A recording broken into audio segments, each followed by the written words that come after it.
Hey, I just thought it was crazy. Talk about some cheap money saving hacks and, kind of like family or partnership or community or whatever.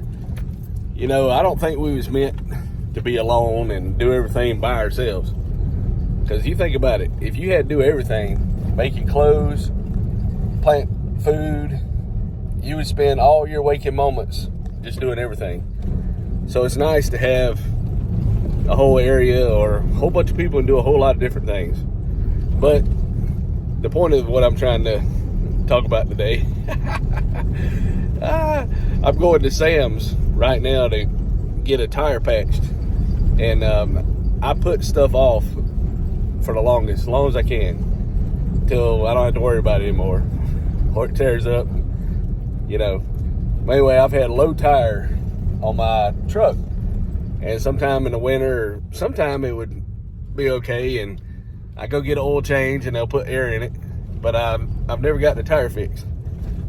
So my son, he decided to get a Sam's Plus membership, and he added me on as authorized user, so we can go up there and use Sam's now. One of the benefits of being the Plus member, you get free tire repair or patching. And I got 2 cars with the low air leak. So if it's actually the tire going flat, then I'm good. If it's one of them sensors, then, I don't know if they can fix that or not. But I took some extra money just in case. So, that's one good thing. Saving tip, get a Sam's membership, even though that one's about $150 a year, I think. But just patching the tires on 2 cars has already saved me $30, $15 a piece at least. Inflation is probably $50 a piece. Just kidding, but it's going up. So and sometimes you can get gas, especially if you had a Mercedes or a car that takes like 93 octane. A lot of times it's cheaper at Sam's than anywhere else. Even though you had to wait in line and nobody wants to go on the right side where their pump is, they want to stretch the hose across. But besides that, you got to have a membership to get gas. Now the other savings hacks, this is student loans, which is really kind of unique. So student loans, they're people, they thought they were going to get one of these grand jobs, go to college, but if you don't go to something that's relevant, or the people entering the field are your age, it's kind of hard to utilize. And right now I see a lot of stuff on TikTok, which they talk about coding and computers, and we'll let you get a free education, but I think you still have to pay for it. And then once you get a job, you pay the percentage of your job. So I don't know if any of that's true. It's interesting. I don't know if I want to go back to school. I already have a bachelor's degree and an associate degree and another associate degree and heating and air certificate and apprenticeship programs. I got a lot that I use it, I guess, every now and then. Makes me think about things.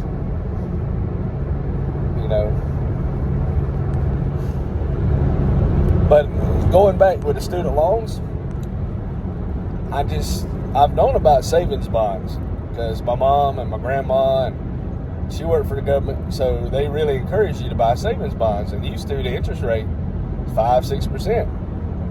Well, there's also, those were double E series bonds, and used to you could buy them in the bank. Well, now it's not profitable to sell savings bonds at the bank, so you had to go online to purchase them. And then if you lose them, you can always get a replacement, but it takes a long time. And usually if you buy a savings bond, you have to at least wait a year to cash it back out. And then some of them are like 5-year terms, so you lose 3 months interest. But the cool thing, the saving bond, I don't know exactly, but it's over 9%, and it's called an I bond, which is a bond based on inflation. You can only buy as an individual. I don't think commercial you can get them, but you can only buy like $10,000 worth a year. And every 6 months, the rate changes. So now you can get one for 9.5%. But the cool thing about these bonds, if you owe student loans and you're not under one of these programs that they're forgiving them for right now, so you're stuck with these student loans. So say, even if inflation improves and goes back to what it used to be, and you only get 2% on your savings bonds, even though it's not really keeping up with a good rate of return, but if you just use these I bonds, right now it's a good deal to buy them. You can't cash them out for a year, and over 5 years you get the penalty. But I got 21 years if I don't get a job in the government, where I qualify for the 10 years. But I got like 21 or 22 years left in paying these saving bonds whenever they start paying. And I'm on a low to moderate income repayment plan. So say my payment was $50 a month. So I buy a $50 saving bond every month. And then about a year, I can cash it out. And I lose three months interest. But I don't have to worry about paying any taxes on any of this interest. Because if I buy them for a year, just keep buying them as long as I have student loans. So right now I'm getting 9.5%. And, even if I get 3%, but I take that $50 saving bond, cash it, and use that to pay my $50 a month payment. So I'm going to be paying my student loans back with the interest and not paying taxes on the interest by paying my student loans back by buying government bonds from the government. Since student loans is government, so I'll be investing in the government to pay back the government interest free for student loans. Now, that's pretty cool. Being able to pay back the government by buying money from the government interest free. See, that's kind of like what something a rich person would be able to do at a whole lot larger scale. So that's pretty cool, paying back your student loans. So I bought a pair of pants the other day, and sometimes you had to buy higher quality stuff than your regular blue jeans. I started a new job, and I went to work, and I come home and had a big old rip in my pants on the seat. And the next day I went to work, and I had another rip in another pair of pants. I only had 3 pair of pants.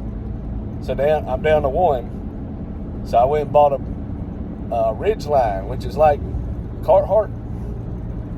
They're like $40, so it's an investment. I went to work, and I only had 1 pair, so I wore them again. But I took a shower and all, but there's no rips in them. So I'm going to get another pair, so I'll be able to wear one day and one the other day, so I'll only work 2 days. And I might even convert those over when it gets wintertime and start wearing them at my other job, because they're a little bit cooler than blue jeans. They feel like kind of like a corduroy Dickie, a little bit thicker than a Dickie work pants, but they're kind of like corduroys, but not the thick corduroys. They're kind of in between, so they kind of like a canvas book bag, but they're still soft to wear, and they're more roomier than some of the jeans that Wrangler's been making. Wranglers used to be a tough jean, but these are like double stitched on the seams, and the canvas, it's like almost like military grade, or farmer grade, whatever's tough. So, this money saving hacks. Get you a good pair of pants that won't rip. Eventually I'll invest in some good shirts, but I like having a pocket, because you never know. I need stuff being able to get in my pocket and not where I can't reach it. I just passed a dump truck, and he's in the middle of the street. Hopefully no cars are coming this way, so that would have been bad. But yeah, I just wanted to share my thoughts on that. Life hack on student loans, how to pay student loans interest-free from the government. I thought that was just hilarious. You know, inflation probably going to be stay up a while, and they have no idea what they're doing. So you just imagine, right now everybody's trying to manipulate inflation, you know, to make it go down.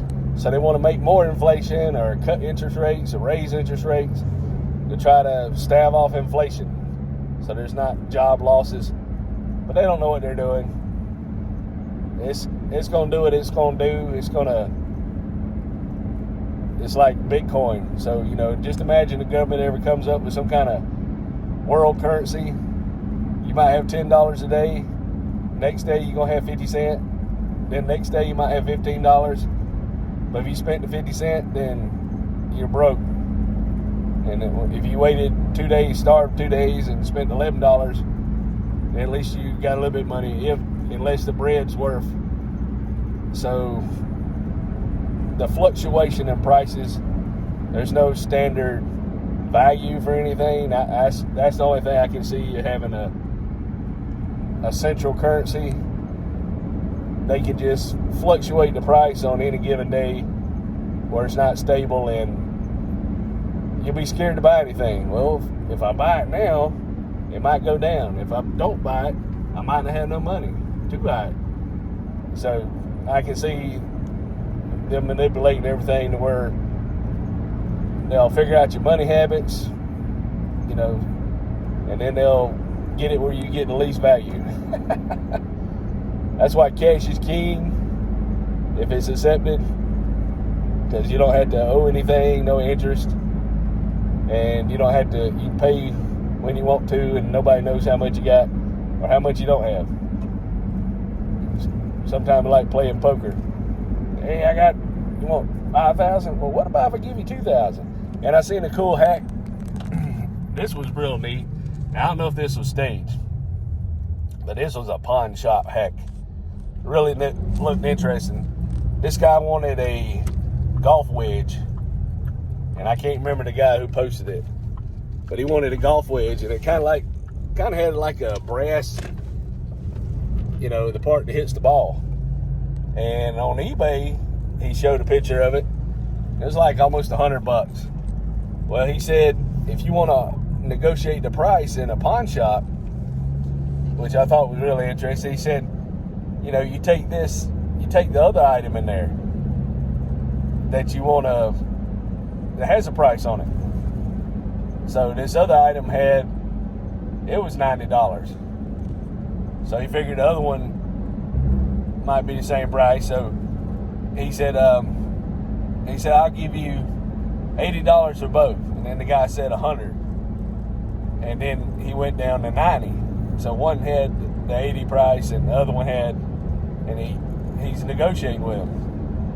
So the one that had the price tag, he gave a little bit deal and threw the other one in. But then the guy said, well, how about 10 for just this wedge? So he didn't want the other one that had $90. He wanted the one that was the wedge. But he looked up on eBay, it was worth $100. So the guy said, okay. So he negotiated by using the one that had the price on it. He got the one that didn't have the price on it for the price he wanted to pay, $10, instead of paying, you know, $180 for two golf clubs.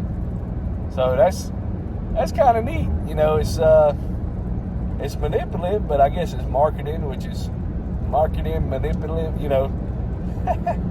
So you always see, that's how they get you. They make you, if you had all the facts, you would make a rational decision, but they don't give you the facts that you're seeing to be presented with. They give you the facts that they want you to see. So it's kind of manipulative marketing, but it's legal. But you got to be able to sway people to what you want to see and convince them it's the best thing since sliced bread.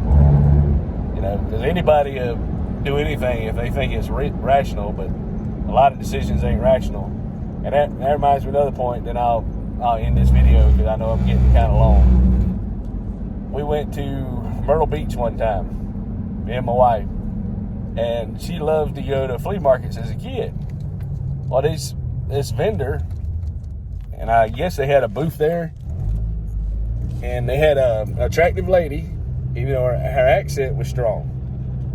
But she was charismatic and presentable, and she was giving an auction. So they were saying all this stuff like, you buy this, you get this deal. You buy this, you get 5 of these. You're only going to get this one time. And it's so fast. And my wife was so caught up in it. She ended up forking out like $75 before she knew it. And then she looked at the stuff, and it's probably only worth like $6. And she got so mad. And, you know, I didn't get like somebody recently and keep your wife's name out of my mouth. But, you know, I almost got that bad, but I still had to be calm because I realized, you know, if I do something stupid, I'm going to get in trouble. So I went up and said, hey, man, I said, this ain't right. And I started kind of laying into him saying, you know, you kind of took advantage of her seeing this deal and all that. So they let me give them the items and get the money back because they didn't want me complaining about their practice affecting the other customers and them having everybody come get their stuff back. Because some people were happy with their purchases, and about 3 of us wasn't happy. But there's probably about 20 people that bought all this stuff, and they were just do, you know, I got a good deal. And 3 of us like, huh? We just got gypped. So, you know, they did the right thing and gave us money back. Plus, you know, when you live, the working people, you don't have an extra lot of money like that. So I was like, man, that could have, back then, I think you could eat for $30 or $20-something eating out. So that was like 3 times going out to eat. You know, now it's almost 1 time. You know, that's a lot of money. That's like 3 meals, good meals. You know, buffet like $10 with a drink included. Maybe cheaper than that. They used to have a place called Shoney's.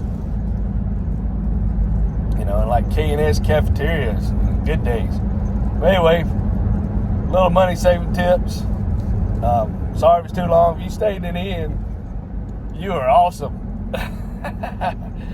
And don't forget, if you one of my subscribers, thank you so much for watching me ramble on and talk about stuff that it comes in my head. That's just the way my brain works. If you're new here, subscribe. You never know, I might say something that's like, oh, have an aha moment that might affect you for the rest of your life, or not. But anyway, thank you for watching.